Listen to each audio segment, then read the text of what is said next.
I'm gonna do a Smack Volume 2 recap. I haven't done a recap in Battle Rap in probably like 5 years, 4 or 5 years. I don't know, probably like 3 years maybe. I don't know how long it's been, but it's been a couple years.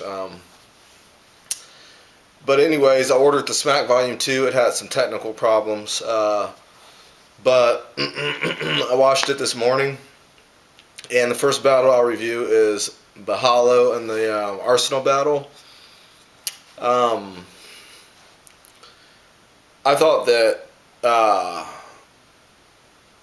Hollow is, he can do a lot. He does a lot of different things, and um, I only watched the battle once. There was a lot going into it. There was a lot of back and forth going into the battle, a lot of emotions and everything. But I think Hollow won the first round. Hollow, I thought was, definitely did. He did a lot. You really break down his performance. He rapped. He had different styles. He rapped. He had a prop. So he did everything. Not everything, but he did a lot of different things. As where Arsenal, I thought the first round was not that strong, and I think that Arsenal. First of all, Arsenal is such a veteran. That needs to be said. Now he lost his cool when he pushed, and there was tussling. It seemed like other people were getting more involved than they were. It seemed like Arsenal pushed him. Hollow didn't really react a whole lot, and Arsenal didn't do anything after that. So, but then everybody else ran in. But Arsenal, you know what I mean? Arsenal, when he chokes, it's hard to tell if he chokes. You have to really look at the tapes close. But I think Arsenal choked in the first, and Hollow called it, and I think that was a choke. And he went on different material, and the other material obviously was lighter than what he came prepared with. But I felt like the direction of the round, I felt like no matter what material Arsenal came with in the first round, Hollow was going to take that. And I thought it was clear. I thought Arsenal did get the second round. Arsenal was damn near unbeatable in the second. When Arsenal is on his A game, it's just that he gives you such vicious energy. Like, he has the capacity. It can just be so vicious. You know what I mean? Like, I couldn't imagine trying to battle at Arsenal, and he's on 10 where he's just barking on you. It's like, good God, man. But he did that in the second. I thought Arsenal took that second. And then the Hollow, Hollow's second. He had really good bars, but that is where that incident happened where Arsenal pushed him, and that took away from Hollow's round, definitely. Definitely took away from his round.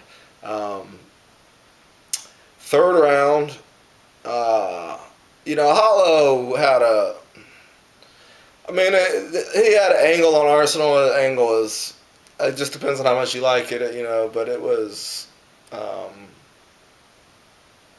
I thought his third was all right. It was good. It was good. I think some people are going to connect with it more than others because, it's one of those things where if you like the message that he's pushing, or it depends on how you view the message that he's pushing. Me personally, I'm just like, eh. So it was all right. But I thought Arsenal choked again. I thought Arsenal choked and then came with lesser material again. So I think that Hollow won that battle, and I think most people are probably going to give Hollow that battle. And honestly, in my opinion, most people are probably not going to even analyze it nearly as much as me. They're just going to give you a Hollow 3-0 and just move on and not even want to talk about it. I think for some people it's going to be that clear, but I definitely think Arsenal got the second. Big K versus TTop. All right. I think this battle highlighted, well, first of all, Smack Volume 2, honestly, to me, looks like an extension of Freestyle Friday. When you see T-Top on there, it really looks like an extension of Freestyle Friday. And it makes you wonder, from a business standpoint, when Freestyle Friday ended, shouldn't URL have hopped on that and tried to give you that same feel? Obviously, pay-per-view wasn't around then, but looking back at it, it looks like the Smack volumes really are an extension of those Freestyle Fridays. The thing is when you're in a small room, you can rap. You know what I mean? You can rap. I mean, some people don't appreciate that. I'm one of the people that appreciates that. You know, like everything ain't gotta be. You know, everything doesn't have to be a puzzle for me to mentally put together on the third time I watch it. You know what I mean? And the small room, people can just rap, and it was like, I thought Big K, like Big K's first round was just vicious, dude. It was vicious. Good God. But then TTop, you know what I mean? It's so hard to judge those battles. It's like, God, that battle is so hard to judge. It's so hard to judge because, I mean, they were both going in and they're both really good. You know what I mean? And they both do this at a really high level. It's just hard to judge that. It really is really hard to judge that. That's hard for me to give a winner to. God, man. I mean, it's going to be a preference thing at the end of that. That's just going to be a straight preference battle. You know what I mean? That one's really hard to judge. That battle is extremely hard for me to judge. Because Big K went first, and after Big K went, like after Big K's first, I was just like, damn, dude, he put that shit together so well that it's going to be nearly impossible to beat that. And then after TTop goes, you're like, damn, did he just beat that? There's no way he beat that because it was too good. But it was, I mean, I don't know. You know, honestly what it is, I have to sit down and watch that battle. You know what I mean? Honestly, yeah, I have to sit down and watch that battle multiple times, 3, 4, 5 times, I don't know, to really get a feel of who won that because, I mean, that to me was some JC Chilla Jones. Like, I'm not saying it's as good as that battle or whatever. I mean, that's all subjective. But what I mean is that on the first watch, it's hard to digest and determine who's a winner because there's so much shit going on. Like, so much happened in that battle. It's hard to digest it all. So, I think it's a really good battle. I think it's a really good battle. What was the other battle I wanted to review on there was we had those two battles, and then we also had that O-Red Cortez. I'm not going to spend a lot of time on that, but O-Red was flossing that belt heavy. I mean, it was a good look. It was, you know, and I'll tell you what, O-Red, when you look at it, O-Red kind of is the right person to have that belt because if this shit comes to a small room like this, I apologize for cussing. If this comes to a small room like this,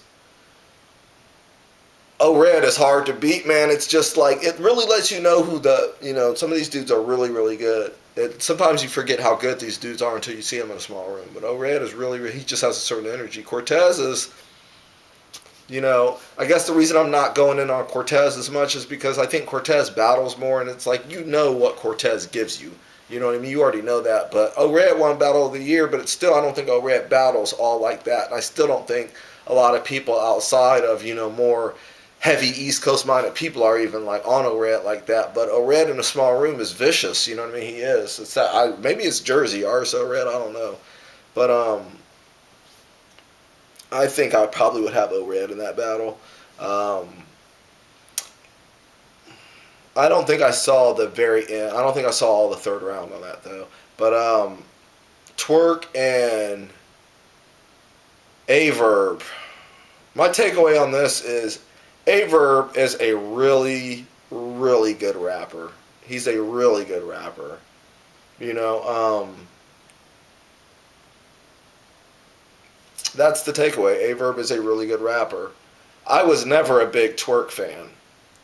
You know, Twork never, you know, it never pulled me in. Like, I never really got into him.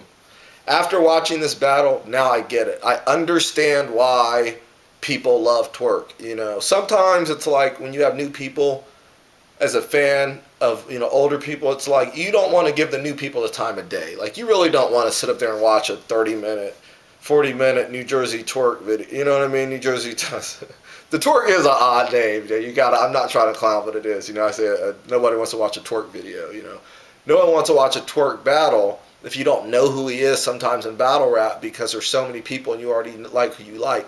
And so enough people say the name and then you eventually watch them. Well, for me, it took them to put him on Smack Volume 2, and I really sat down and watched him. I've seen some of his battles, but I never really sat down and watched him. Now I get it. To me, in this Smack video, now granted it's a small room, but the energy, the energy. Maybe DNA at moments could give you that energy in a small room. Maybe Hitman Holla can give you that energy in a small room. I don't know. But New Jersey Twork definitely can give you that energy in a small room. I mean, his third round was easily the round of the night. It's not even up for discussion. It was the round of the night, easily. Because, and this is the crazy thing about it, New Jersey Twork is so unique in battle rap that from a technical standpoint, you could say he lost the round. Let's say that you could say he lost the round. But it still would be round of the night simply for the fact that he brought the most energy and had the most memorable moment, and that moment lasted, and that moment brought everybody together. And I mean, it was so profound that it went beyond just bars. It went beyond, he can have transcendent moments, and it's like, I've never seen that in battle rap. I've never seen that. With all that said, I felt like Verb got the first 2 rounds. Twork choked in the first. Verb got the first 2 rounds, and I think Verb won the battle.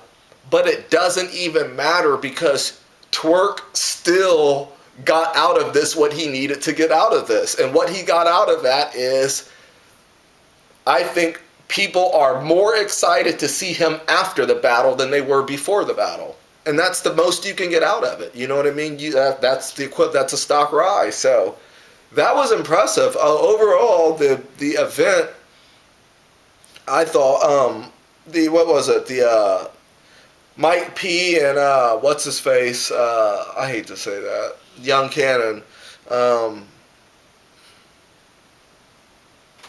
There were technical issues on that. I never watched all that battle.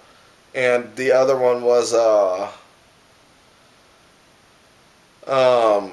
well, I think, I got that over that one. So yeah, those are the battles. Overall, like I said, there were technical issues, and I'm sure that bothered a lot of people. For me, I really didn't care.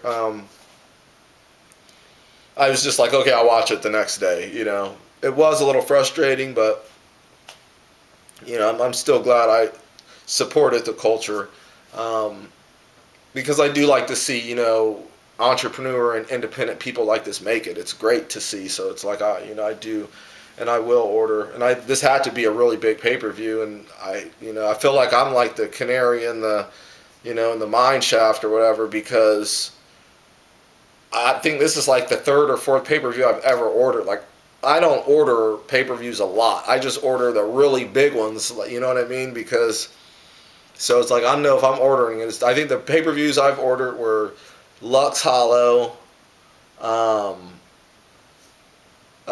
Joe Budden Hollow, and Disaster Cassidy. And so this is the 4th pay-per-view I've ordered, so this was really big. I'm assuming they probably did really well off of this, as they should have. The battles, I thought, the small room is just, it's hard to beat. They dropped that Rum Nitty, Iron Solomon, and, first of all, I thought that battle was good. I didn't think that battle was revolutionary like everybody says. I didn't think it was better than JC Chilla. I think that I like Iron Solomon's style, especially in a small room, because he's so complex and he's so detailed, and he doesn't take shortcuts. It's like, if he connects something, it truly connects. He doesn't take a lot of shortcuts, and Iron Solomon is really good, but his style is very intricate. And, the intricate dudes, you know what I mean? It's like, you could have a really good day or a really bad day, as we see with Lux. But, the small rooms, man, it really lets you know how much skill some of these dudes have, and some of these dudes are really, really, really good. But overall, I thought it was the future of battle rap, you know what I mean? That has to be it, because the Freestyle Friday, I thought, even though it failed, well, I don't want to say it failed, but BET, whatever, for whatever reason they can't, but I thought that Freestyle Friday, that I thought they had something going, and that's what this seems like. And it was like Freestyle Friday, man. The bars were there. That's what you got. You got bars from people because it was small room. Like when TTop battled Snow, man, that was disgusting. And it's like it was crazy what he was saying, but it's like you've seen T-Top and the big stage, and it's just different. It's just different kind of things, and it's just the fact that if you like bars and you like lyrics, it's almost hard not to prefer the small room. But overall, I thought it was good. I thought the battles were good. Um, you know, so yeah, that's my recap.